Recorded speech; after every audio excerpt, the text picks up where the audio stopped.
सहनौ भुनक्तु सह वीर्यं कर्वावहै तेजस्विनावधीतमस्तु मा विद्विषावहै। ओम शांति शांति शांति।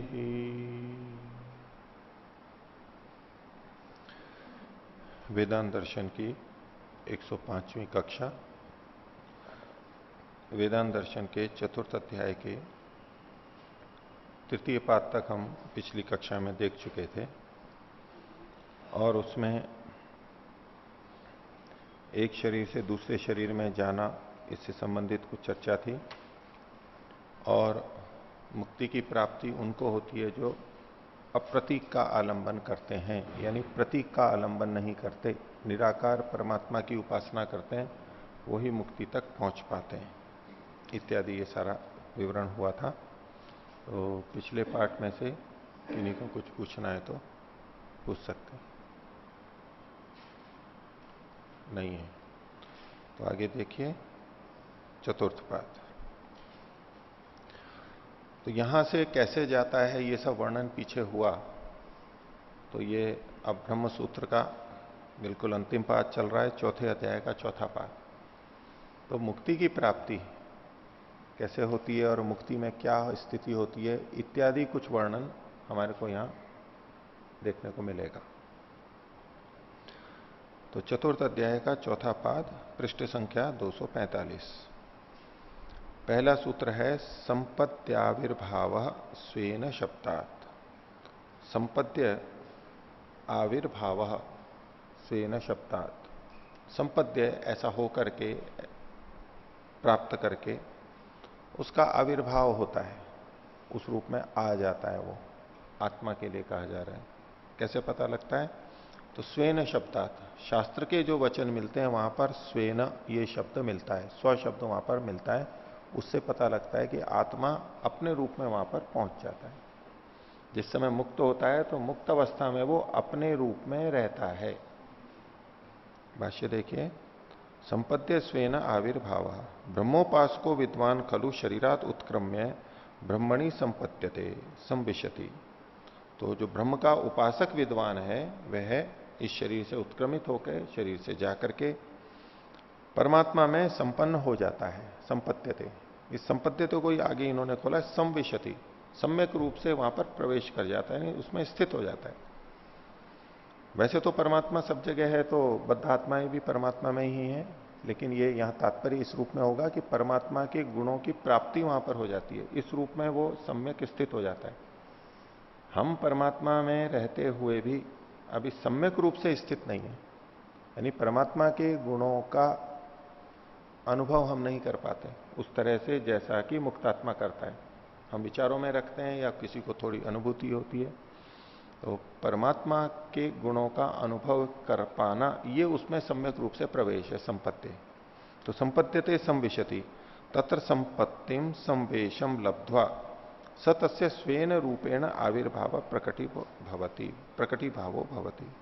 तो वहां पर यानी मुक्ति में इस संपत्ति को आगे खोल दिया, संवेश को प्राप्त करके वह यानी वो आत्मा, जीवात्मा अपने स्वरूप में आविर्भाव होता है, प्रकटी रूप होता है, प्रकटी भाव को प्राप्त करता है। आत्मा का जो अपना स्वरूप है, प्रकृति से भिन्न, जड़ वस्तु से भिन्न, स्वतंत्र, पृथक, बंधन रहित स्थिति, उसको वो वहां प्राप्त करता है। यद्यपि परमात्मा से युक्त रहता है और परमात्मा के गुणधर्मों को भी वो अनुभव करता है। इस रूप में कोई कह सकता है कि आत्मा अपने रूप में कहां रहा मुक्ति में, क्योंकि आनंद गुण और जो ज्ञान गुण वहां प्राप्त हो रहा है वो आत्मा का अपना तो नहीं है, और अव्याहत गति से जो वो भ्रमण कर रहा है वो भी उसका अपना नहीं है। उसका अपना कहां हुआ? जब परमात्मा का आनंद आ रहा है तो आत्मा अपने रूप में कहां हुआ? क्योंकि आत्मा में स्वयं का आनंद नहीं होता। बंधन में था तो प्रकृति के सुख दुख भोगता था, मुक्ति में है तो परमात्मा का आनंद भोगता है, उसका अपना तो नहीं है। तो अगर हम यूं शब्द का प्रयोग करें कि आत्मा अपने स्वरूप में स्थित होता है, तो उसका क्या मतलब लेना होगा? एक तरफ शास्त्रों में मिलता है कि वहां ज्ञान आनंद की प्राप्ति होती है, और एक तरफ लिख रखा है कि वो अपने रूप में स्थित होता है। तो अपने रूप में तो ज्ञान आनंद की प्राप्ति नहीं होनी चाहिए, परस्पर विरुद्ध कथन लगने लगेगा। तो ऐसे में हमें वहां पर जो संगति लगानी होगी कि अपने रूप का मतलब क्या है। तो अपने रूप का मतलब है स्वतंत्र होता है, वो अपने तंत्र में होता है, अपने आधार पे वो वहां पर चलता है। यद्यपि परमात्मा के आनंद ज्ञान को भोगता है, लेकिन उसमें भी वो स्वतंत्र है। वो चाहता है कि मेरे को ये मिले, वो भ्रमण भी करता है तो संकल्प मात्र से कर लेता है। वो चाहता है इसलिए वहां पर जाता है। परमात्मा की तरफ से कोई बंधन नहीं होता है कि आप यहीं टिके रहो, या आपको वहां बैठे रहना है, या आपको वहां जाना है। ना परमात्मा का कोई नियम नहीं चलता है, परमात्मा कोई नियम उन पे नहीं लगाता है। केवल इतना तो रहता है, जगत व्यापार वर्जम, जो वेदांत का ही सूत्र है, तो जगत के व्यापार में कोई हस्तक्षेप नहीं करता है, और करेगा भी क्यों? उसको आवश्यकता ही नहीं है मुक्त आत्मा को। संसार में जो चल रहा है वो तो परमात्मा करवा रहा है, और जीव लोग अपने अपने स्वतंत्रता से कर रहे हैं।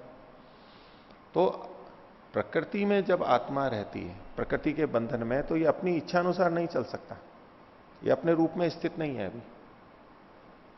अगर अपने रूप में स्थित नहीं होने की व्याख्या हम प्रकृति के संदर्भ में ये करें कि प्रकृति के सुख दुख मिलते हैं, तो फिर तो मुक्ति में भी ऐसा कैसे ही दोष आएगा, वहां परमात्मा से आनंद ज्ञान मिल रहा है, उस रूप में तो वहां भी अपने स्वरूप में नहीं है। तो ऐसी कौन सी चीज है जो बंधन में तो नहीं होती है, बंधन में तो होती है लेकिन मुक्ति में नहीं होती है, जिसके आधार पर हम कह सकते हैं, अथवा बंधन में होती है, बंधन में होती है और वहां नहीं होती है। तो स्वतंत्रता की दृष्टि से कि जैसा हम चाहते हैं वैसा कर सकें। अभी सामान्य रूप से हम मनुष्य जैसा चाहते हैं वैसा करते हैं, एक स्वतंत्रता है सीमित मात्रा में। थोड़ा सा आगे बढ़ते ही हमें लगेगा कि हम ये नहीं कर सकते। अन्य प्राणी भी अपने अपने ढंग से थोड़ा बहुत खाना पीना घूमना करते रहते हैं, अपनी स्वतंत्रता ही लगती है वहां पर भी, लेकिन फिर भी बंधन में है। और हम भी बहुत स्वतंत्र अपने को अनुभव करते हुए भी बंधन में है, सीमाएं हैं हमारी। लेकिन मुक्ति में ऐसा नहीं होता है। वो संकल्प मात्र से जहां जाना चाहता है वहां कोई रुकावट ही नहीं है किसी भी तरह की। शरीर की बाध्यता नहीं है, शक्ति की न्यूनता नहीं है। परमात्मा की सहायता से हम जैसा चाहते हैं परमात्मा वैसा वैसा हमें भ्रमण करा देता है।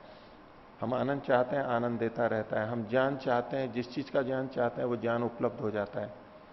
तो बिल्कुल अपने रूप में हो गए कि जैसा हम चाहते हैं वैसा वहां होता रहता है। जैसी हमारी इच्छा है, वास्तविक इच्छा, वैसा वहां होता रहता है। ऐसे में हम कहेंगे कि आत्मा वहां पर स्वरूप में स्थित होता है, किसी का नियम उस पर बंधन नहीं होता। तो स तस्य स्वेन रूपेण आविर्भाव प्रकटी भावो भवती कुतो अवगम्यते, कैसे जाना ये आपने, कैसे जाना जाता है? तो शब्दा तद विषयक श्रुति वचना, उससे संबंधित ये शास्त्र का वचन मिल रहा है। छांदोग्य उपनिषद का अनेक बार आ चुका है। एष संप्रसादो अस्मात् शरीरात समुत्थाय परम ज्योति रूप संपद्य स्वेन रूपेण अभिनिष्पद्यते। ये जो संप्रसाद है आत्मा, इस शरीर से उठ करके निकल करके मृत्यु के बाद में जीवन मुक्त और परम ज्योति रूप संपद्य, उस परम ज्योति परमात्मा को प्राप्त करके अपने रूप में निष्पन्न हो जाता है। तो देखिए परमात्मा की प्राप्ति तो ये भी यहां पर कह रहे हैं, और परमात्मा की प्राप्ति तो यही कही जाएगी कि उसके गुण हमारे को मिलने लग जाते हैं, आनंद आदि। इसके बाद भी ये कहा जा रहा है कि अपने रूप में स्थित होता है। तो केवल वही अर्थ निकल सकता है कि वो स्वतंत्र रहता है, परतंत्र नहीं रहता है वहां पर। इस रूप में वो अपने अधीन है, स्व शब्द से कहा गया। तो आगे प्रश्न किया कदा कह अत्र उच्यते, कि ये कब प्राप्त, इस स्थिति में प्राप्त होता है अपने रूप में, स्वयं अपने स्वरूप में कब आ जाता है और कौन आता है? तो उत्तर दिया दूसरे सूत्र में, मुक्त प्रतिज्ञानात्, जो मुक्त हो गया है, नितांत मुक्त हो गया है, वो ऐसा होता है क्योंकि प्रतिज्ञानात्, इसमें शास्त्र के अंदर ये प्रतिज्ञा की गई है, वचन कहा गया है। एक हम जीवित अवस्था वाले व्यक्ति को भी मुक्त कह देते हैं, ये तो मुक्त पुरुष है। वहां मुक्त पुरुष का मतलब जीवन मुक्त होता है, नितांत मुक्त नहीं होता है, क्योंकि शरीर तो है ही वहां पर। और नितांत मुक्ति की बात है वो अलग, उसको भी मुक्त कहते हैं, लेकिन विशेषण लगा देते हैं नितांत मुक्त। लेकिन जहां और कुछ नहीं कहा गया हो, केवल मुक्त कहा गया हो और आसपास के वर्णन ऐसे हो, तो वहां नितांत मुक्ति ही गृहीत होगी, जो कि यहां पर हमें ग्रहण करनी हो। भाष्य देखिए, मुक्त हसन यदा मुक्तो भवती तथा, जब वो मुक्त हो जाता है तब क्या होता है, कथम प्रतिज्ञानात्, प्रतिज्ञात है खलु मुक्त तत्र, प्रतिज्ञा से वचन से पता लगता है कि ये वहां पर मुक्त हो गया है। कैसे, अशरीरम व वसंतम न प्रिय प्रिय स्पृशतः, जब अशरीर हो जाता है, अशरीर होने पर ही यानी शरीर से रहित होने पर ही प्रिय और अप्रिय उसको छूते नहीं है। इसके पहले का जो वचन है, तो शरीरम व वसंतम प्रिया प्रियोर अपहति नास्ति, शरीर के रहते तो प्रियता अप्रियता का पूर्ण नाश नहीं हो सकता, प्रियता अप्रियता जुड़ी ही रहेगी, और वहां केवल प्रियता ही प्रियता रहती है, अप्रियता कुछ नहीं आती मुक्ति के अंदर। तो जब तक शरीर है, कोई कितना भी जीवन मुक्त हो जाए, प्रियता अप्रियता तो रहेगी ही। तो यहां चूंकि अशरीर कहा गया, इससे पता लगता है। तो भाष्यकार कहते हैं अशरीर है, शरीर संबंध रहित तो मुक्त, शरीर के संबंध से रहित जो मुक्त है वो तो नितांत मुक्त ही होगा। अब ये एक प्रश्न और उठा रहे हैं, प्रथम सूत्र में आया था एषः संप्रसादो, तो ये बोले संप्रसाद क्या है, इससे क्या मतलब लेंगे। तो भूमिका में प्रश्न किया, संप्रसाद इत्युच्यते एवं तो स सुषुप्तावस्थागत खलु सशरीरो अमुक्त प्रसज्येत। अगर ये संप्रसाद है, इसका क्या मतलब है, तो अपने स्वरूप में स्थित होता है, अगर ऐसा कहा जाए इतना ही, तो जो सुषुप्त अवस्था में स्थित होता है सशरीर, उसको तो फिर मुक्त नहीं कहेंगे। पीछे जो इन्होंने कहा था कि जो इस शरीर से चला जाता है, शरीर से चला जाता है, वही मुक्त होता है, जबकि वहां पर कथन किया गया समाधि सुषुप्ति मोक्षेशु ब्रह्म रूपता, तो जो सुषुप्त अवस्था में है वो तो फिर उस समय मुक्त अवस्था में नहीं कहलाएगा। अत्रोच्यते, इसके लिए यहां पर कह रहे हैं आत्मा प्रकरणा, तीसरा सूत्र, कि यहां पर आत्मा शब्द संप्रसाद का मतलब आत्मा ग्रहण किया जाना चाहिए। क्यों, क्योंकि प्रकरण से आत्मा ही आ रहा है वहां पर, उसी को भाष्यकार खोल रहे हैं। स एष संप्रसादो यो अत्र उच्यते, जिस संप्रसाद का यहां पर वर्णन किया गया, न सशरीरो अभिलक्षिता, सशरीर जो है उसको यहां पर नहीं कहा गया है, सशरीर आत्मा को नहीं कहा है, किंतु स आत्मा अस्ति प्रकरणात्, वो तो केवल शुद्ध आत्मा है। कैसे, पठ्यते ही आत्मा तत्र संप्रसाद प्रकरणे, ये जो संप्रसाद वाला वाक्य है, इससे पहले आत्मा शब्द पढ़ा गया है, उस वचन को यहां पर दे रहे हैं। तत् यत्रैतत् सुप्तः समस्तः संप्रसन्नः स्वप्नम न विजानाति एष आत्मा इति होवाच, तो जहां पर ये सोया हुआ समस्त हो गया है, मिल गया है और सम्यक रूप से प्रसन्न है और स्वप्न को भी नहीं देखता है, ये वो आत्मा होता है। तो ये जो वचन है 8:11:1 का, और जो एशा संप्रसाद है वचन है ये 8:12:3 का है, उससे आगे का है। तो इनका कहना है कि ये आत्मा का प्रकरण यहां पर चल रहा है, इसलिए संप्रसाद का मतलब आत्मा का ग्रहण होगा, सशरीर आत्मा का नहीं होगा।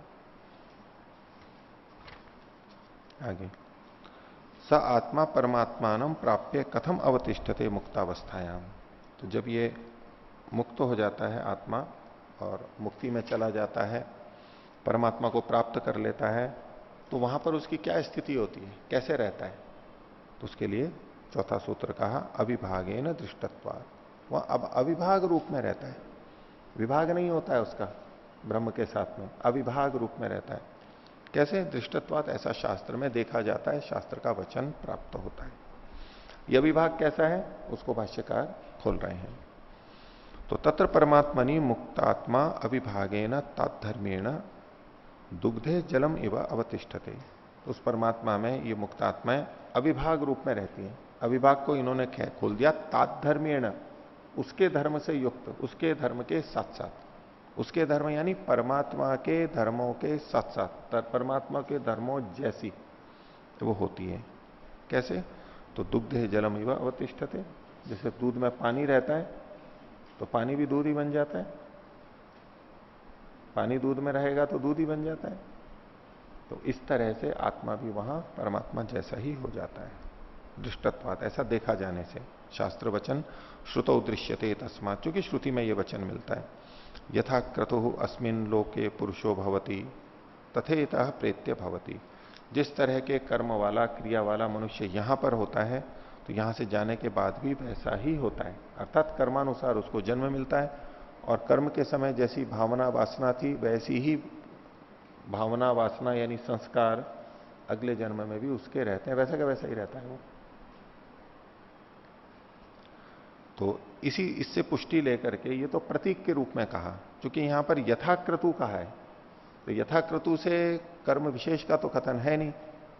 जिस भी कर्म वाला यानी जैसे भी कर्म हो, वो पूरे कर्म भी हो सकते हैं, अच्छे कर्म भी हो सकते हैं, सकाम कर्म भी हो सकते हैं, निष्काम भी कर्म हो सकते हैं। यहां तो केवल इतना ही कहा है ना, यथाक्रतु अस्मिन लोके पुरुषो भवति।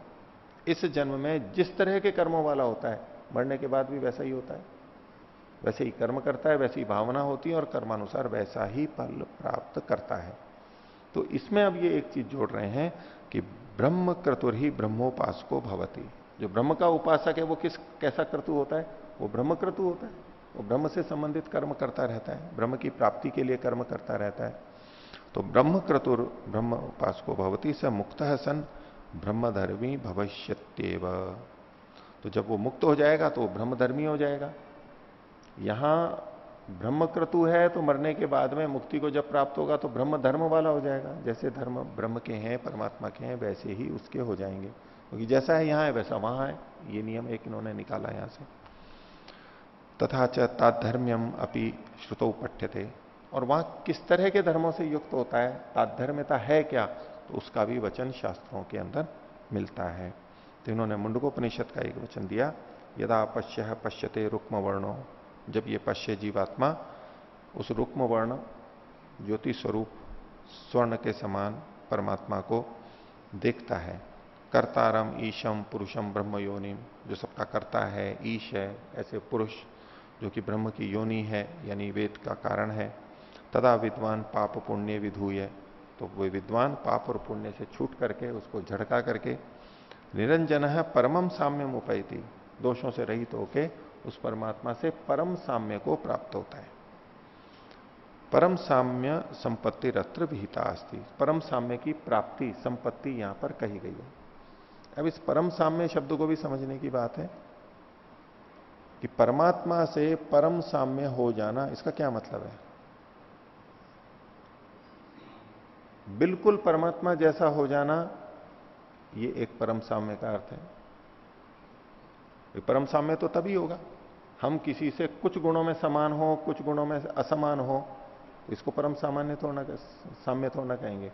सारे के सारे गुणधर्म जो परमात्मा के हैं वैसे ही आत्मा में आ जाएंगे, वो परम साम्य है, ऐसा एक अर्थ सामान्य रूप से ले सकते हैं। क्योंकि परम तो सबसे ऊंचा ही होना चाहिए, उससे अधिक साम्य नहीं हो।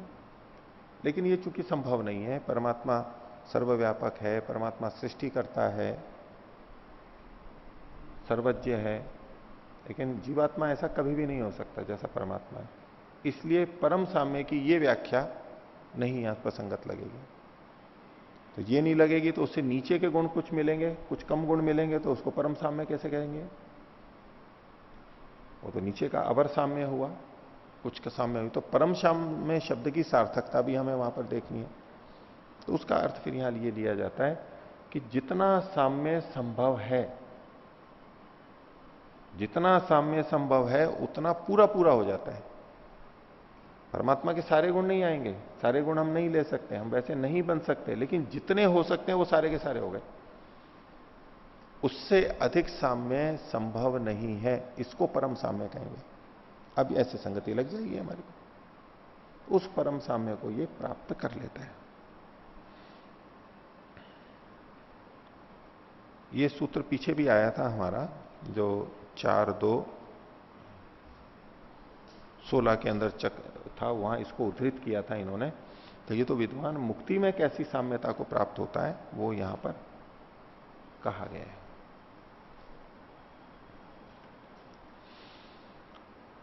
आगे 5वां सूत्र, इसी में जैमिनी का मत बताया जा रहा है।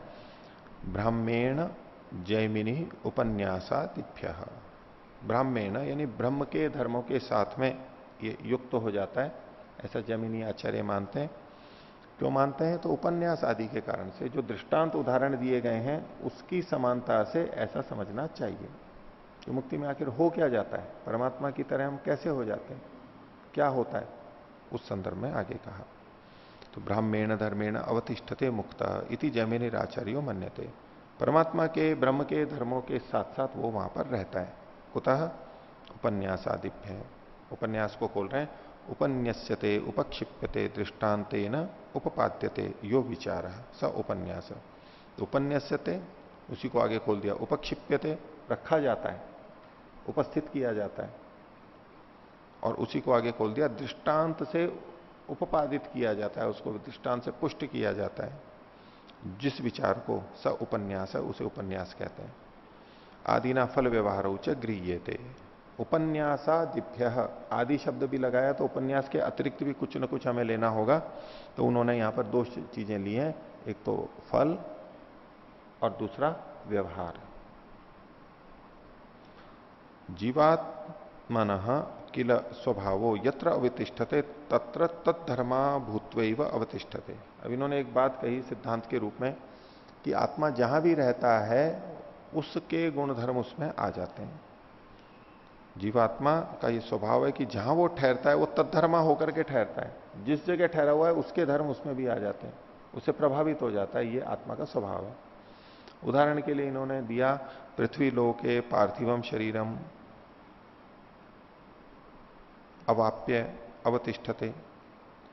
पृथ्वी लोक पे आता है तो पार्थिव शरीर को लेकर के ठहरता है, तो अब वो उसकी गतिविधियां पृथ्वी से प्रभावित होती हैं, जैसे हमारा पार्थिव शरीर है। अग्निलोके च आग्नेयेन शरीरेण धर्मेण अवतिष्ठते, और अग्निलोक में जाता है तो आग्नेय शरीर से युक्त होता है, वहां उससे प्रभावित होता है।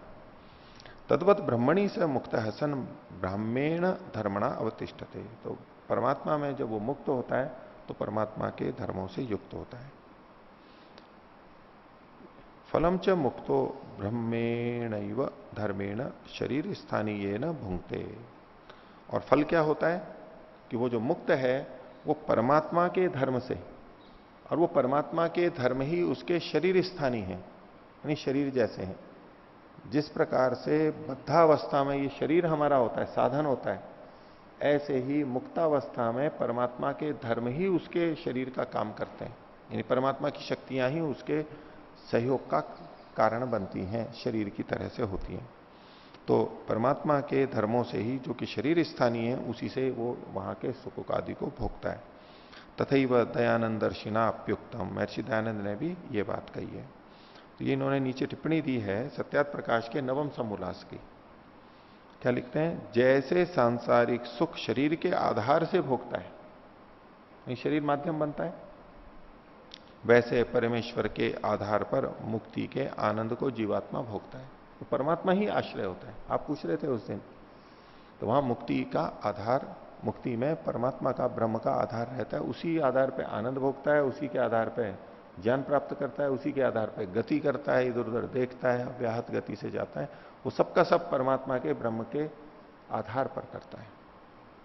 आगे, यदि तत्र ब्रह्मणि ब्राह्मम धर्म विज्ञान आनंदादिकम न आददीता, यदि मुक्ति में परमात्मा के धर्म ये विज्ञान और आनंद आदि को प्राप्त ना करे तो तरही तदगत सुखम नापनुयात, तो फिर उस परमात्मा में जो सुख है वो तो प्राप्त कर नहीं सकता है वो। पुनर्मुक्ते को लाभ, फिर मुक्ति का लाभ क्या हुआ। तथा व्यवहारश्चापि तत्र कथम स्यात्, और फिर तो वहां व्यवहार भी नहीं हो सकता है।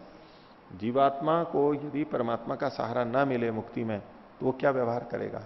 शरीर तो है नहीं, स्थूल शरीर भी नहीं है, सूक्ष्म शरीर भी नहीं है, तो करेगा क्या वो, कुछ भी नहीं कर सकता आत्मा अपने आप में। तो इतनी सी सामर्थ्य है उसकी, अपने आप कुछ नहीं कर सकता। दूसरी तरफ आप बहुत सुनते होंगे कि आत्मा में तो महान शक्ति है, अनंत शक्ति है, हम कुछ भी कर सकते हैं। एक तरफ सिद्धांततः कहा जा रहा है कि आत्मा में कोई शक्ति नहीं है अपनी, बिना साधनों के कुछ नहीं कर सकता। तो जब ये कहा जाता है कि आत्मा की अपनी बहुत शक्ति है, वो साधनों से युक्त ही शक्ति का कथन होता है कि शरीर मन बुद्धि आदि के माध्यम से हम बहुत कुछ कर सकते हैं, कल्पनातीत चीजें भी कर सकते हैं। कुछ लोग कर पाते हैं, कर सब सकते हैं। तो उस दृष्टि से ये प्रेरणा दी जाती है कि आत्मा की बहुत शक्ति है। लेकिन यदि तत्वतः देखा जाए तो आत्मा अपने आप में बिना इन साधनों के कुछ नहीं कर सकता। तो अगर मुक्ति में परमात्मा की सहायता नहीं मिल रही है, उसके गुण नहीं मिल रहे हैं, तो वहां भी कुछ नहीं कर सकता, ऐसे ही पड़ा रहेगा। कोई व्यवहार नहीं कर सकता। आगे, मुक्त सन स्याद अव्याहत गति कह तत्र कामचारी स भवती भवती ही तदानीम स सत्य काम सत्य संकल्प। तो जो मुक्त हो जाता है तो वहां अव्याहत गति से जा सकता है। व्याहत गति, व्याहत मतलब तो बाधित, अव्याहत मतलब जो बाधित नहीं होती है, निर्बाध रूप से जाता है, कोई रोक टोक नहीं होती। अभी जितने भी वाहन चलते हैं उसमें रोक टोक तो होती है किसी न किसी की, वायु की होती है, जमीन की होती है, घर्षण होता है, वो रुकावट डालता है। और नहीं तो गुरुत्वाकर्षण भी खींचता है, ये सब बाधाएं होती है। अंतरिक्ष में भी जब जाते हैं तो गुरुत्वाकर्षण खींचता भी है, रोकता भी है, तो अपनी तरफ खींचता भी है। ये सारी चीजें कुछ ना कुछ चलती हैं। तो ये जो विभिन्न बल हैं वो कोई वहां पर बाधा नहीं खड़ी करते, उससे ये प्रभावित नहीं होता, निर्बाध रूप से चलता जाता है। इसीलिए उसको कहा जाता है कि वो सत्य काम होता है और सत्य संकल्प होता है। सत्य काम का मतलब एक तो अर्थ ये लेते हैं कि उसकी जितनी कामनाएं वो सच्ची होती हैं, यानी वो उचित कामनाएं ही करता है, गलत कामनाएं नहीं करता है। सत्याह संतु यजमानस्य कामा, यजमान की सत्य कामनाएं परिपूर्ण हो। तो एक तो सत्य काम का मतलब होता है कि उसकी कामनाएं अच्छी हैं, उचित हैं। और एक सत्य काम का मतलब होता है उसने जो जो कामना की वो सच हो जाती है। जैसा सोचा वैसा हो गया, ये सोचा तो वो हो गया, ये सोचा तो वो हो गया। ये भी कहेंगे ये तो सत्य काम है। दो तरह से अर्थ होते हैं, सत्य काम और सत्य संकल्प। कामना और संकल्प जो निश्चय करता है, वहां भी यहां भी दोनों ही अर्थ होते हैं कि जितने संकल्प करता है वो सच्चे ही करता है, अच्छे ही करता है। और एक है कि वो जो भी संकल्प करता है वो पूरा हो जाता है। दो तरह से अर्थ कहते हैं। तो यहां तात्पर्य अव्याहत गति से और कामचारी जो है कि जैसा वो सोचता है वैसा हो जाता है। लेकिन साथ में बात जुड़ी हुई है कि वो गलत वहां सोचता ही नहीं है। जो उचित है, जो हो सकता है वही वो सोचता है, गलत नहीं सोचता है। तो दोनों अर्थ वहां पर जुड़ जाएंगे। लेकिन मुख्य अर्थ क्या है? कामाचार का। जैसी इच्छा है वैसा वहां पर होता है, अर्थात कोई बंधन नहीं है। इसीलिए तो मुक्ति कहते हैं उसको। यहां तो 10 तरह के बंधन है, हमारे अपने बंधन है, हमारे शरीर के बंधन है, हमारे अपने मन के बंधन है, अपने विचारों के बंधन है, अपने सिद्धांतों के बंधन है, फिर परिवार के बंधन है, फिर समाज के बंधन है, राष्ट्र के बंधन है, अंतर्राष्ट्रीय राष्ट्र के भी बंधन रहते हैं, दबाव रहते हैं, उनको निर्णय लेने पड़ते हैं, निर्णय बदलने पड़ते हैं।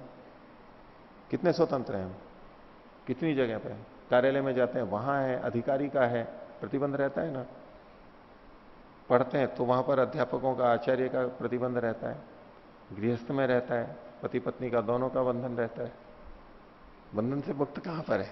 वानप्रस्थी का भी बंधन रहता है, नवी समाज पे निर्भर रहता है। सन्यासी का भी बंधन रहता है। हालांकि सन्यासी मुक्त होता है, कुछ भी बोल दे कहीं भी कुछ जा करके, लेकिन फिर भी प्रभावित तो होते ही है, कुछ ना कुछ प्रभावित होते ही है। तो इतने सारे बंधन होते हैं हमारे, और उन बंधनों के बीच में ही अपना रास्ता निकालना होता है जिंदगी का। लेकिन मुक्ति में ये नहीं होता है। किसका बंधन है वहां पर? किसी आत्मा का बंधन नहीं है। कोई आत्मा हो, कितनी भी हो, कोई बंधन नहीं है। और कुछ नहीं तो हम अपना जो बंधन कर लेते हैं कि लोग देख रहे हैं, लोग क्या कहेंगे, वो लोग देखें या ना देखें, रास्ते में जा रहे हैं कि नहीं, ऐसे कपड़े नहीं हुए तो लोग पता नहीं क्या कहेंगे। और भले ही लोग नहीं देख रहे हो, हम ही सोच रहे हैं कि पता नहीं सब मेरे को ही देख रहे हैं जैसे। तो लेकिन फिर भी एक ये हमने अपने ऊपर बंधन बांध लिया ना कि लोग क्या कहेंगे, लोग कैसा देख रहे होंगे, अपने आप ही हमने बंधन बांध लिए। वहां कोई बंधन ही नहीं है मुक्ति के अंदर, किसी व्यक्ति का, किसी से कोई लोक लाज नहीं, किसी कोई शिष्टाचार करने की कोई बात नहीं कि भाई ऐसा ही बोलो, ऐसा बोल दिया या नमस्ते ऐसे किया तो वो बुरा मान जाएगा या ऐसा कुछ हो जाएगा, इसको ये लेन देन करना है, ऐसा व्यवहार करना है। वहां कुछ भी नहीं, कोई किसी से नाराज नहीं, कुछ नहीं। किस तरह का प्रतिबंध है वहां पर? न स्थान का बंधन है, न गति का बंधन है, न कुछ और प्राप्ति का बंधन है, कोई बंधन ही नहीं है। इसीलिए तो उसको मुक्त कहते हैं, मुक्ति कहते हैं। तो अब वो बिना बाधा के उसका कामाचार है। तो यहां जो सत्य संकल्प और सत्य काम शब्द प्रयोग किए गए, ये कामाचार की दृष्टि से है, जो चाहे वो। गलत वो चाहेगा ही नहीं, ये साथ में जोड़ ही लेंगे तो दोनों अर्थ आ जाएंगे। आगे तो जैमिनी का मत आया। अब यहां पर ऑडुलोमी का मत कहा जा रहा है। अंतर नहीं है इनमें, एक दृष्टि से देखेंगे तो सब वहीं पहुंच रहे हैं, बिल्कुल एक ही जैसी बात है। तो ये क्या कहते हैं छठे सूत्र में, चिति तन्मात्रेण तदात्मकत्वात् इति औडुलोमी।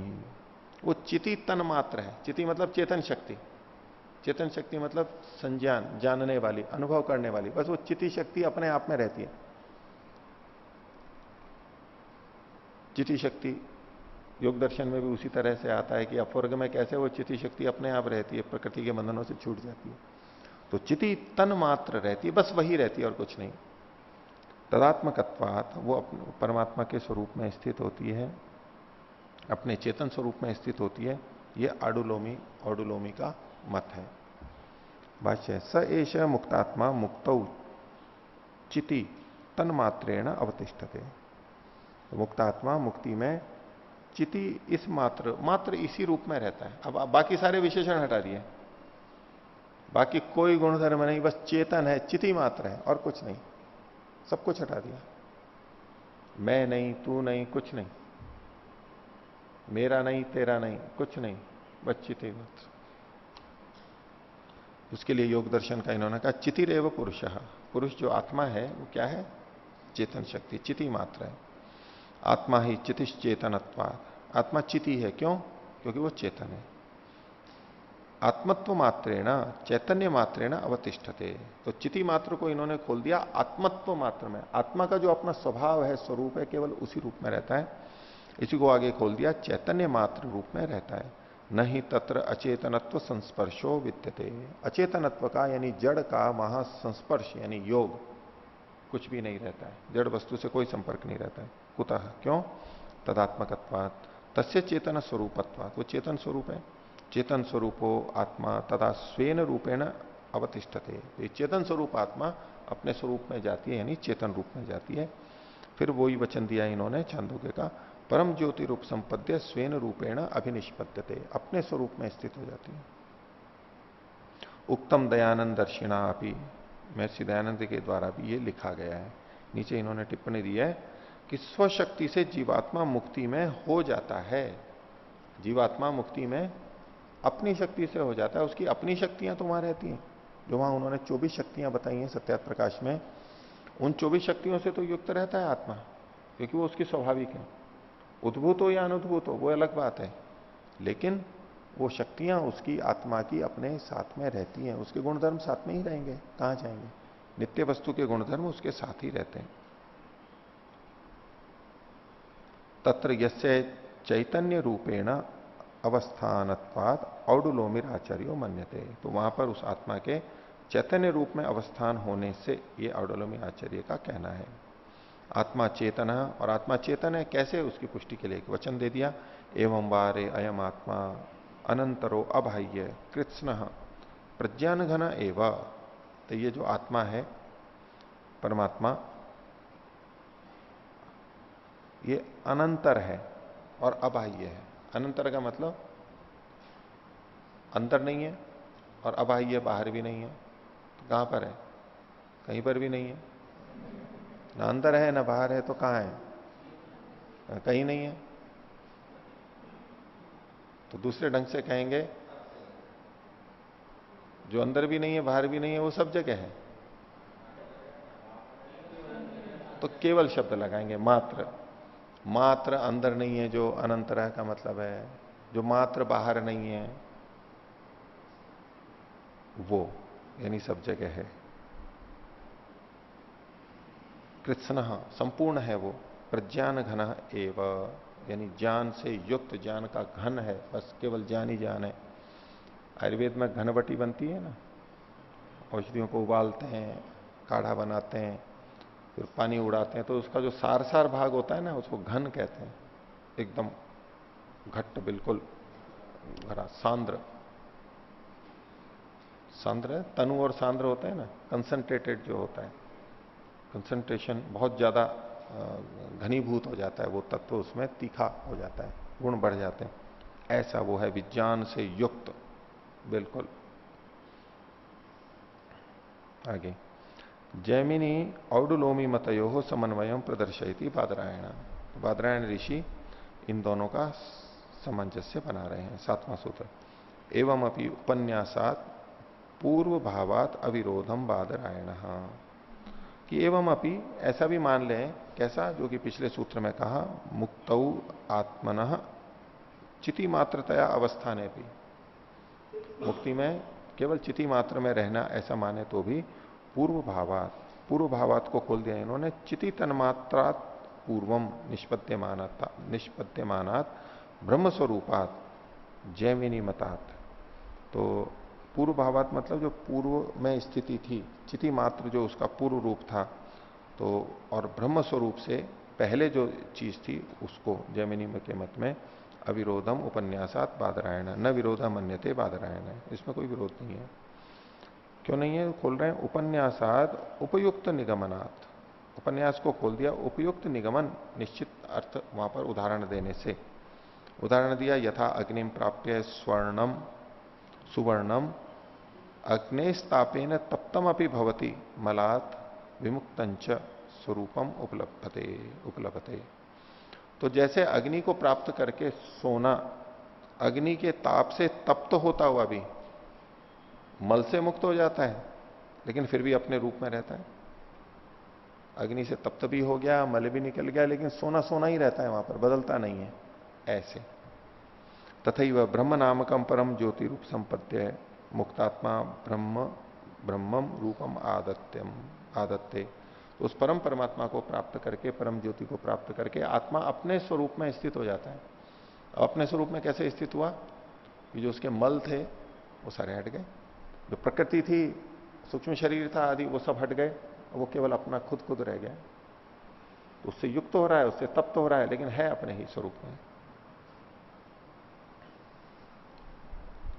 ब्रह्मम रूपम आदत्ते प्राकृत संपर्काच विमुक्त हसन स्वकीयम चिति रूपम अपि आपनोति। तो प्रकृति के संपर्क से हटके, जैसे कि मैल हट जाता है सोने का, ऐसे प्रकृति के बंधन से हट करके और केवल अपने रूप में, चिति रूप में वो आ जाता है। आगे 8वां सूत्र, संकल्पादेव तो तच्छ्रुते है। ये जो मुक्ति में अवस्थाएं आती हैं, ये कैसे प्राप्त होती हैं? तो उसके लिए कहा गया कि संकल्प मात्र से होती है। संकल्पादेव तो, क्योंकि ऐसी श्रुति मिलती है, शास्त्र इस बात को कहता है। इस शास्त्र का कथन क्यों करते हैं? क्योंकि प्रत्यक्ष तो हो नहीं सकता है इसमें, और अनुमान भी नहीं हो सकता है, तो फिर प्रमाण क्या बचेगा? श्रुति ही बचेगी, शब्द प्रमाण ही यहां पर हमारे को प्राप्त हो सकता है। तो इसलिए कहा तश्रुते है।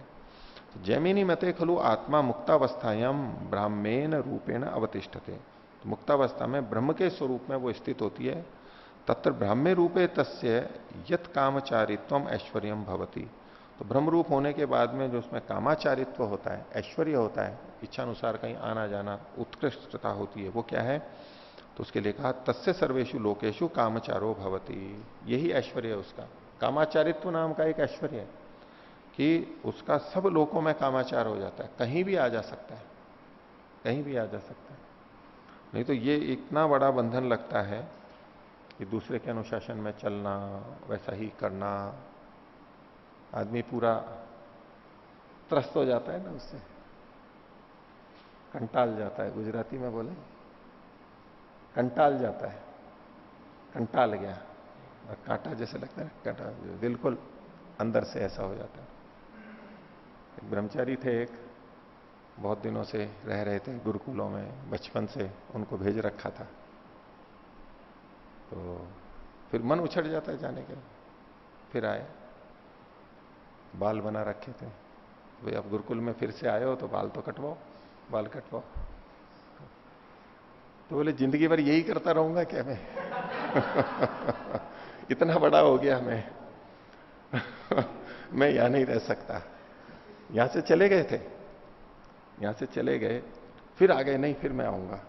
आए 2-4 दिन ही हुए, कई दिन से बाल नहीं काट रखे थे, तो बड़े बड़े बाल हो रहे थे। तो मैंने वैसे ही कह दिया, मैंने कहा बाल काट लेना, आप तो कई दिन हो गए। तो मैंने वैसे तो हो रहा था कि भाई अब यहां आकर के फिर, अब पता नहीं क्या सोच के तो आ गए थे, अब पता है यहां ये नियम है, लेकिन फिर चले गए। क्या ये वाक्य बोला था उन्होंने? तो ये तो कुछ महीने पहले की घटना है, आप सब जानते हैं उस ब्रह्मचारी जी को। तो कितना आक्रोश मन के अंदर आ जाता है ना कि बचपन से इन्हीं नियमों में चल रहा हूं, क्या अब भी मैं करूंगा? अब मान लो 22, 23, 24 साल के हो गए, अब 24 साल का तो पूरा बड़ा युवक हो जाता है, स्वतंत्रता होनी चाहिए बिल्कुल, ये क्या यहां आकर के। तो विद्रोह एक मन के अंदर आ जाता है कि नहीं, अब मेरे को अकेले ही रहना है। तो मुक्ति में ये सारा का सारा बंधन छूट जाता है और संकल्प रूप से जाते हैं।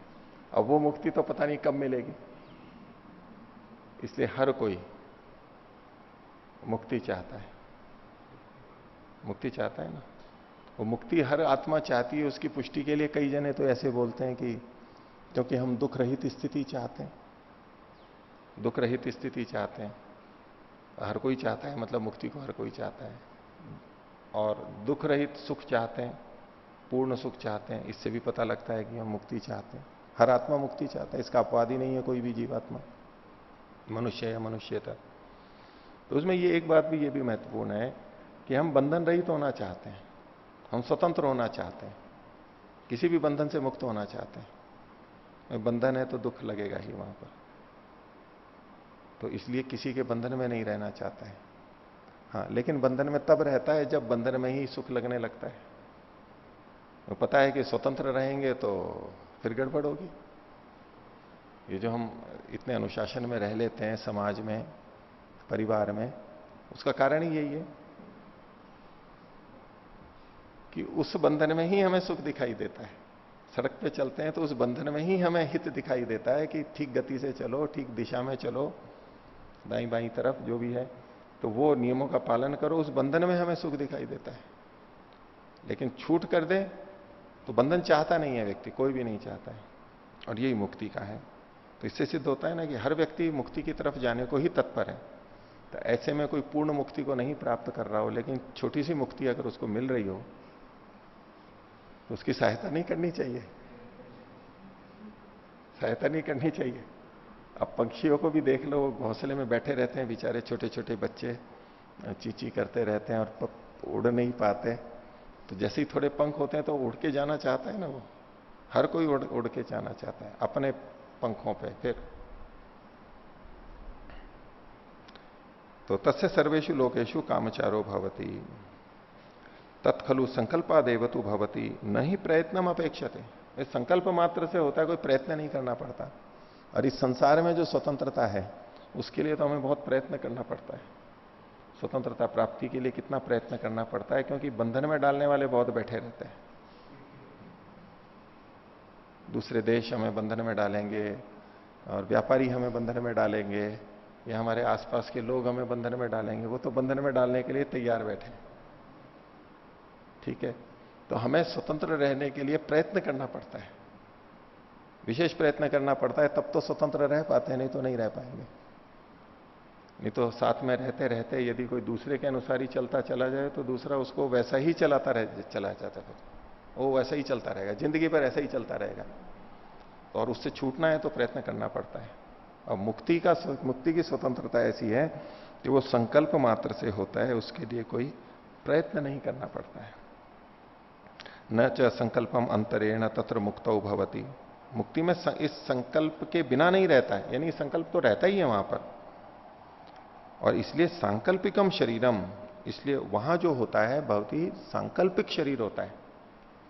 अब वास्तव में वैसा कोई शरीर नहीं है प्रकृति वाला, स्थूल शरीर, सूक्ष्म शरीर, लेकिन फिर भी एक शरीर की परिकल्पना की गई वहां पर। कैसा शरीर है वहां पर?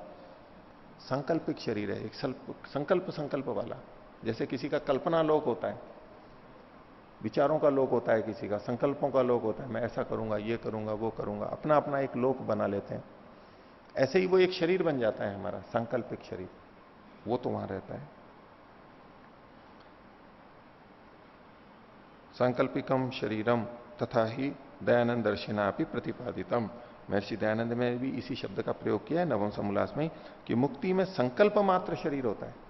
अब इस शरीर शब्द को देख करके फिर मन में आने लगता है भाई कोई ना कोई तो शरीर है। अब वो शरीर क्या है? तो ये सोचता है कि आत्मा से भिन्न होना चाहिए वो कोई शरीर। क्योंकि जब हम शरीर की बात करते हैं तो चाहे स्थूल शरीर हो चाहे सूक्ष्म शरीर हो, वो आत्मा से भिन्न ही होता है। हम उसको आत्मा से भिन्न ही देखते हैं। तो वहां जब शरीर शब्द आता है तो यूं लगता है कि आत्मा से भिन्न कोई और होना चाहिए, पर ये आत्मा से भिन्न नहीं है, वो आत्मा स्वयं ही उस शरीर के रूप में आता है। जो शरीरों के वर्णन में सत्यार्थ प्रकाश में लिखा है उसमें एक अभौतिक शरीर जो लिखा हुआ है, प्रकृति से रहित जो शरीर लिखा हुआ है, वो आत्मा को स्वयं को भी एक शरीर लिखा हुआ है वहां पर। स्वयं अपने आप में वो खुद भी अपने आप में एक शरीर होता है। तो तश्रुते तस्य श्रुति वचनात् सिद्ध्यति तराम सिद्ध्यति इदम अस्ति श्रुति। वचन क्या है? यम यम कामम कामयते सो अस्य संकल्पादेव समुत्तिष्ठति तेन संपन्नो महीयते। तो जिस जिस की वो वहां पर कामना करता है तो वो इसका संकल्प से ही सिद्ध हो जाता है। और तेन संपन्ना, और उससे जब वो संपन्न हो जाता है तो महीयते, बड़े बड़प्पन और महान स्थिति को, बड़ी स्थिति को प्राप्त कर लेता है। और एक और वचन दिया, शृण्वन श्रोत्तम भवती मनवानो मनो भवती, ऐसे बहुत सारी चीजें। तो सत्यार्थ प्रकाश में भी ये दिया है, शतपथ ब्राह्मण का वचन है, श्री को ठीक कर लीजिए। तो सुनता हुआ वो स्वयं ही श्रोत्रम भवती, श्रोत्र बन जाता है।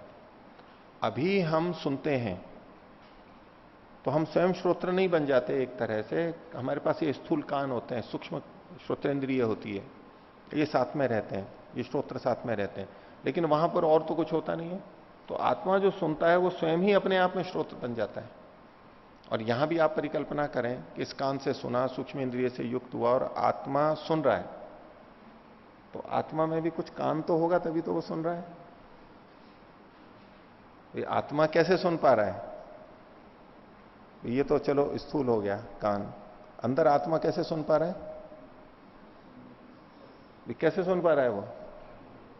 कुछ कान तो होना चाहिए, कुछ ना कुछ। ऐसे ही वो कैसे रस ले पा रहा है, कैसे सूंघ पा रहा है, कैसे देख पा रहा है, कैसे स्पर्श कर पा रहा है? तो ये जो सारे गुणों को ग्रहण करने की सामर्थ्य है, इन सब गुणों को ग्रहण करने की जो आत्मा की अपनी सामर्थ्य है, उसी को यहां पर श्रोत्र और ये इन सब नामों से कह दिया जाता है वो ही, उससे अतिरिक्त तो कुछ नहीं है। वो जो 24 शक्तियां हैं, आत्मा की मुख्य शक्ति एक ही, लेकिन व्याख्या करें तो वो 24 शक्तियां गिनाई हैं। ये आत्मा का अपना ही स्वरूप होता है, स्वयं अपने आप में होता है, अतिरिक्त नहीं होता है। उसी के लिए यहां पर जो कहा, शृण्वन श्रोत्रम भवती मनवानो मनो भवती। इसमें कई बार ये प्रश्न आता है, कई जने करते हैं कि भाई मुक्ति में भी क्या कामनाएं शेष रहती हैं? बोले वहां जाकर के भी कामनाएं करता है, और कामनाओं से क्या होता है? कामनाओं से तो दुख होता है। कामना ही तो बंधन का कारण है। बंधन के कारण जब अलग अलग ढंग से बोलते हैं, जब कामना पे बोलने लगते हैं तो बोले ये इच्छा ही तो सारे बंधन का कारण है, कामना ही तो ये बंधन का कारण है। जिसकी इच्छा नहीं है, कामना नहीं है, उसको काय का बंधन, काय का दुख? वो कामना ही सब रोगों की जड़ है, सब दुखों की जड़ है। इतनी कामना करते हैं, पूर्ति होती नहीं है, और फिर कामना की पूर्ति के लिए भागते रहते हैं, ये करो वो करो, तो उस जंजाल में फंस जाता है व्यक्ति और दुखी होता रहता है। जब ये सारा सुना हुआ होता है तो बोले मुक्ति के लिए कामना से रहित होना है, और मुक्ति में जाएंगे तो फिर वहां ये जब वर्णन होता है कि यहां भी आकर के वही कामना है, तो कामना है तो यहां पर भी दुख होना चाहिए। और बोले जब परमात्मा को प्राप्त कर लिया है तो अब कौन सी कामना शेष बची है? क्यों ये इधर देख सुन रहा है ऐसे, जैसे कि हम लोग इधर उधर देखते सुनते भटकते हैं, इंद्रियों का प्रयोग करते हैं, तो ऐसे ही मुक्तात्मा क्यों कर रहा है? उसको क्या सुनने की जरूरत है? वो संगीत सुनने की जरूरत है, उसको मिठाइयों के रस लेने की जरूरत है, पुष्पों की गंध सूंघने की जरूरत है? क्या जरूरत है वहां पर? ये क्यों कर रहा है ऐसा वहां? जब परमात्मा का आनंद आ गया, और जब शुरू में बताते हैं तो यही सब बड़ी बड़ी बातें करते हैं, ये जब परमात्मा का आनंद आ जाएगा तो ये संसार के सारे सुख फीके पड़ जाएंगे, और वहां जाकर के फिर वो का वही काम कर रहा है। ये परमात्मा में तो ये शब्द स्पर्श रूप रस गंध है नहीं, लेकिन फिर भी ये शृण्वन श्रोत्रम भवती मनवानो मनो भवती, ये सब सारे वर्णन मिल रहे हैं। क्यों ऐसा? तो उसका एक ही उत्तर समझ में आता है कि संसार में ही शब्द स्पर्श रूप रस गंध है, और उसको वो देखता है, जानता है, लेकिन वो इन शब्द स्पर्श रूप रस गंध में सुख लेने के लिए नहीं जान रहा होता है इनको। उनकी इच्छा इनको समझने जानने की दृष्टि से नहीं है, वो तो वो कर चुका, लेकिन इनके माध्यम से वो परमात्मा को जानना चाहता है। ये परमात्मा ने कैसी कैसी सुगंध बनाई है, ये परमात्मा का कर्तृत्व, परमात्मा का ज्ञान, परमात्मा का रचना धर्म, वो जानना चाहता है। परमात्मा को ही जान रहा है वो, और प्रकृति को नहीं जान रहा है वास्तव में। ऐसे ही जितने लोकांतरों में जाता है अव्याहत गति से, सूर्य में जाता है, अब सूर्य को देख के क्या करना है उसको, वहां और क्या अतिरिक्त मिल जाएगा, जब परमात्मा का आनंद वैसे ही आ रहा है, उसको जान के क्या मिलेगा। लेकिन जिस परमात्मा का इतना आनंद आ रहा है, जो इतना प्रिय है, उसको अधिक से अधिक जानने की इच्छा करती है। जो हमारा प्रिय होता है उसको हम अधिक से अधिक जानना चाहते हैं, उसके बारे में अधिक से अधिक जानना चाहते हैं। तो ऐसे ही परमात्मा को वो अधिक से अधिक जानना चाहता है। प्रकृति उसका लक्ष्य नहीं होती है, माध्यम एक बन रही है। तो जैसे कि किसी व्यक्ति को हमें जानना हो और वो अगर चित्रकार है तो हम उसकी चित्रकारी को देखने लग जाते हैं, चित्र को नहीं जान रहे हैं वास्तव में, हम उस व्यक्ति को जान रहे हैं। ऐसे उसकी कविताओं को देखने लग जाएंगे, उसके लेखों को देखने लग जाएंगे, उसके कर्मों को जानने लग जाएंगे। वो कर्मों में रुचि नहीं है वास्तव में, वास्तव में तो उस व्यक्ति में रुचि है जिसको हम जानते हैं। बिल्कुल ऐसा ही मुक्ति में भी हमें समझना चाहिए, नहीं तो दोष आएगा। अगर हम ये कहने लगे कि बस फिर और क्या करेगा निठल्ला, चलो देख ही लेते हैं इधर उधर, फिर देखने का प्रयोजन क्या है कुछ प्रयोजन तो होना चाहिए, यूं ही इधर उधर ताक झांक कर रहा है, उसका क्या मतलब है। तो आगे देखिए, और जब वो मुक्ति में रहता है तो और क्या होता है, तो 9वें सूत्र में कहा अतएव च अनन्याधिपति।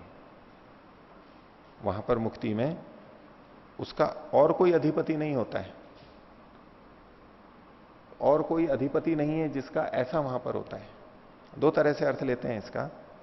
एक तो इस संसार में रहते हैं तो हमारे तरह तरह के अधिपति होते हैं, अधिकारी, पुलिस वाला और ये वो, घर में भी, और सब कोई ना कोई अधिपति हमारे ऊपर बैठा हुआ रहता है, सिर पे चढ़ के बैठा हुआ रहता है अधिपति। अधि मतलब ऊपर बैठ करके जो पति बन जाता है हमारा अधिपति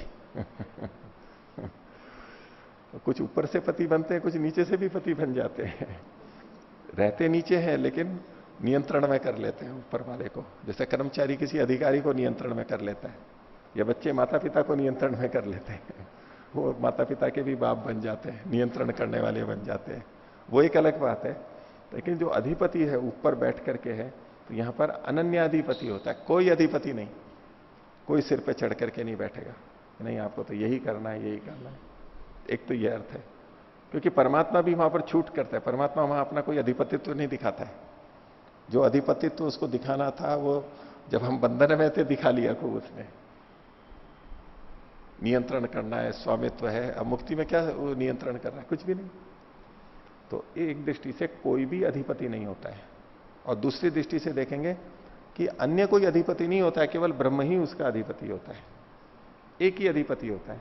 यहां तो बहुत सारे अधिपति होते हैं हमारे, दोनों तरह से देखते हैं। भाष्य देखिए, अतएव कारणात तदा सो अनन्याधिपतिर, इस कारण से वो अनन्य अधिपति वाला होता है। न ही तदानीम स स्वकामाचारे अन्यम अपेक्षते, अपनी गति में इच्छा अनुसार आने जाने में किसी की अपेक्षा नहीं रखता, किसी की स्वीकृति की अपेक्षा नहीं है, किसी की सहायता की अपेक्षा नहीं है। जब जी चाहे चल दो, जब जी चाहे, किसी को सूचना देके भी नहीं जाना होता, न तो पूछो न तो पूछना और न सूचना देनी, कुछ भी नहीं, बस संकल्प किया, कामना की, और देखो कितनी अच्छी स्थिति है मुक्ति के अंदर। आगे, यश्च तस्य काम पूर्तौ आधिपत्यम कुर्यात्, कोई ऐसा अधिपति नहीं होता जो उसकी कामना की पूर्ति में उसका अधिपत्व लगाए, अधिपतित्व लगाए, कामना की पूर्ति करे और साथ में ये भी कि देखो मैंने करवाया था आपको, ये मेरे कारण से हुआ है। ये माता पिता भी कहने लगे कि भी हमारे कारण से आज पढ़ा है, तो इतना बड़ा हो गया, आज हमारे सिर पे चढ़ता है। तो वो जताएगा व्यक्ति जो भी करता है, तो अधिकतर जता ही देते हैं। वो परमात्मा वहां कोई जताने वाला नहीं है कि ये जो तुम्हारी कामनाएं पूर्ति की जा रही है, देखो मैं कर रहा हूं तुम्हारी। जताने में भी दुख होता है ना, बोले किया था, उपकार किया था, अब जता क्यों रहे हो, जताया तो बोले वो तो सारा समाप्त कर दिया आपने। आगे, उक्तम ही सस्वराट भवती तस्य सर्वेशु लोकेशु कामचारो भवती, तो स्वराट हो जाता है, सो अपने आप में प्रकाशित हो जाता है, अपने आप में समर्थ होता है और उसका सब लोगों में कामाचार होता है। कोई लोग बसता नहीं है जहां वो ना जा सकता हो, सब जगह।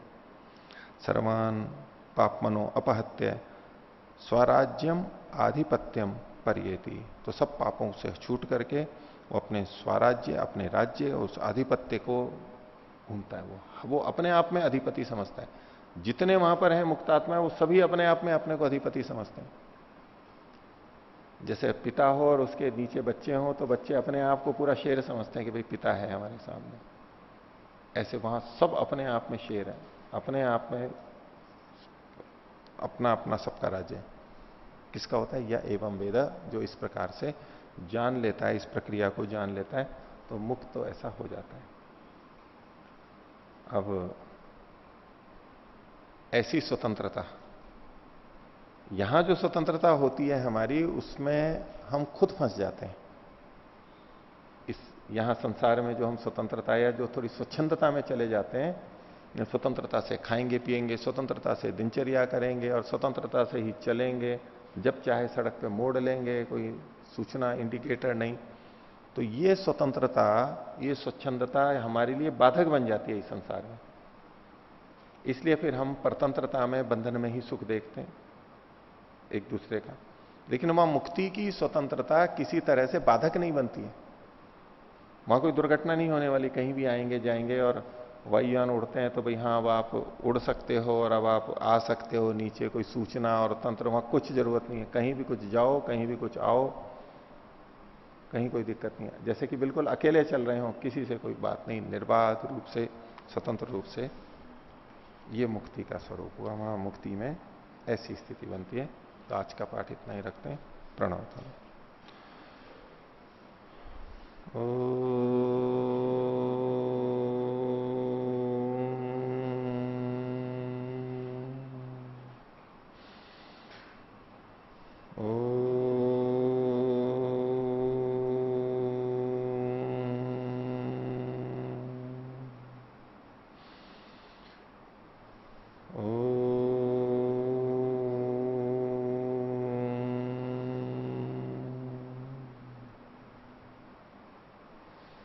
सभी को सादर अभिवादन। ओम।